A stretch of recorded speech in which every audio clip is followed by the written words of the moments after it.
এক রাজা ছিল। সেই রাজার কথায় যে সমস্ত প্রজারা হাততালি দিত, রাজার কথার সমর্থন করত, তাদের রাজা পুরস্কার দিত। আর রাজার কথার যারা বিরোধিতা করত, তাদের রাজা শাস্তি দিত। রাজার একবার শখ হয় যে সে সূক্ষ্ম কাপড় পরবে।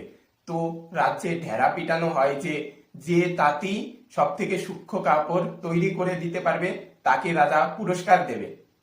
এরপর তাঁতিরা একের পর এক সূক্ষ্ম কাপড় তৈরি করে নিয়ে আসে, কিন্তু রাজার পছন্দ হয় না। রাজা বলে যে আমার এর থেকে বেশি সূক্ষ্ম কাপড় চাই।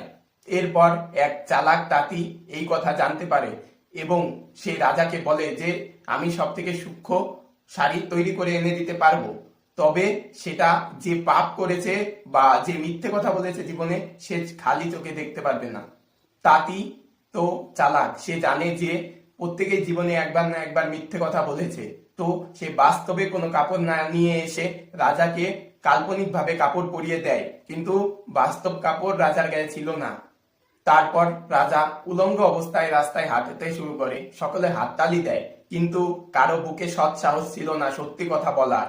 তারপর রাস্তার একবারে শেষ প্রান্ত থেকে একটা শিশু চেঁচিয়ে বলে যে রাজা তোর কাপড় কোথায়। আমাদের পশ্চিমবঙ্গের অবস্থাটাও কিছুটা একই। শাসক অন্যায় করেই যাচ্ছে, এই অন্যায়ের প্রতিবাদ করা বুদ্ধিজীবীর খুব অভাব।